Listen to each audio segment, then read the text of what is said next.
Have you ever stopped to think about the phone in your hand, or the computer on your desk? These devices, these marvels of engineering, hold more power than the giant machines that sent the first humans to the moon. That is not just a cool fact. It is a cosmic truth about our journey as a species. Technology does not just walk forward, it sprints, it leaps, it grows at a speed that can feel almost magical, almost unbelievable.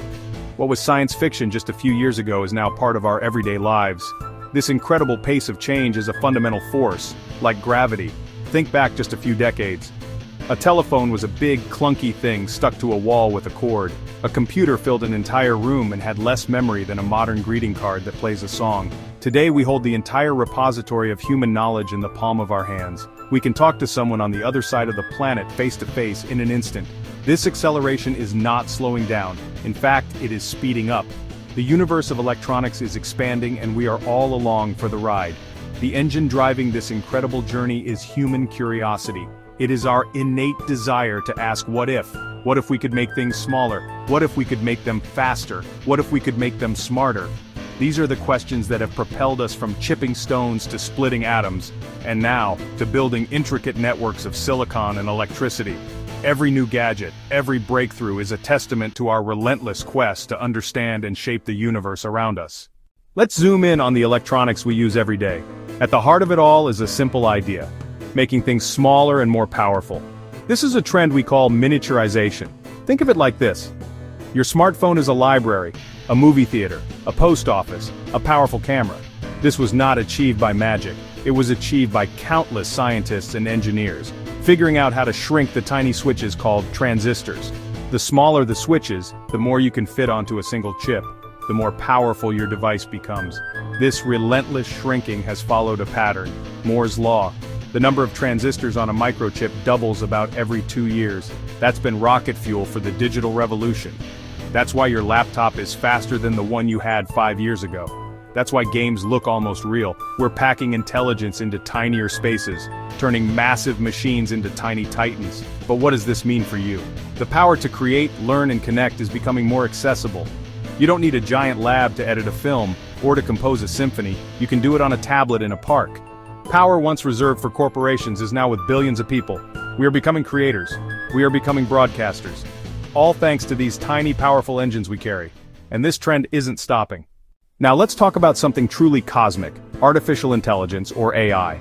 For a long time, computers were just very fast calculators. They did exactly what we told them to do, following instructions step by step. They were powerful, but they could not think. They could not learn. That is all changing. AI is about creating machines that can learn from experience, recognize patterns, make decisions much like a human brain does. It is not about creating conscious robots like you see in the movies. It is about building tools that can help us think better and solve complex problems.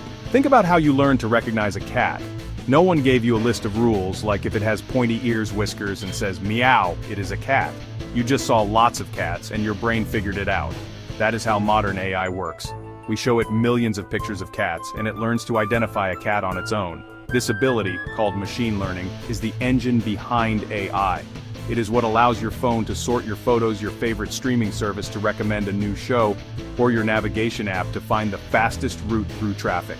This is a profound shift in our relationship with technology. What happens when you take the tiny, powerful electronics we have discussed and you embed them into the world around us? What happens when you connect them all to the internet and give them a dash of AI? You get something called the Internet of Things, or IoT. A simpler way to think about it is this: we are making our world smart. We are giving everyday objects the ability to sense, to communicate, and to act. Your home, your car, and even your city. Imagine a smart home. Your alarm clock does not just wake you up, it knows you have an early meeting, so it wakes you up a little earlier. It then tells your coffee maker to start brewing a fresh pot. It tells your thermostat to warm up the house to the perfect temperature. It even tells your shower to start heating the water. This is not science fiction. These devices exist today. They work together, seamlessly, to make your life easier and more efficient. Your home is no longer just a collection of walls and furniture. It is an active participant in your daily routine. Now, let's zoom out from the home to the city. Imagine a smart city. Streetlights that only turn on when a car approaches, streetlights that only turn on when a person approaches, garbage bins that send a signal to the collection truck when they are full. making routes more efficient and preventing overflows. A network of sensors that monitors air quality. The next frontier for electronics is not just in our homes or our cities, but on our very bodies. This is the world of wearable technology. For a long time, our devices have been separate objects that we carry, but that line is honestly blurring. We are starting to wear our technology, integrating it into our clothing, our accessories, and even our own skin. These devices are becoming more personal, more intimate, and more connected to our biological selves than ever before. They are not just tools we use, they are becoming extensions of who we are. Think about the smartwatch on your wrist. It does more than just tell time. It tracks your heart rate, counts your steps, and monitors your sleep patterns. It is, in a way, a personal health coach, constantly gathering data about your body and giving you feedback to help you live a healthier life. Or, consider smart glasses that can overlay digital information onto the world you see. They could give you directions or translate a foreign language sign in real time. These are the first steps toward a future where the digital and physical worlds merge. The potential for this technology is immense, especially in the field of medicine. Imagine a tiny flexible sensor like a temporary tattoo. The incredible electronics we have been exploring are not just changing our homes and our bodies, they are fundamentally reshaping the way we work and learn. The traditional idea of a workplace or a classroom is dissolving. Thanks to powerful, connected devices, work and education are becoming more flexible, more personalized, and more accessible to people everywhere.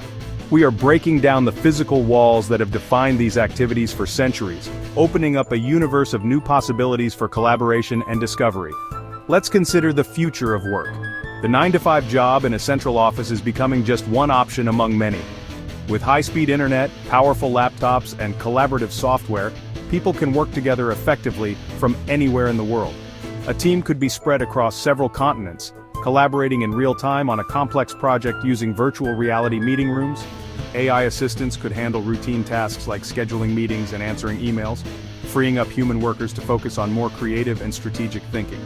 Work is becoming less about a place you go and more about a thing you do. The same revolution is happening in education. The one-size-fits-all model of a teacher standing in front of a classroom of 30 students is being challenged.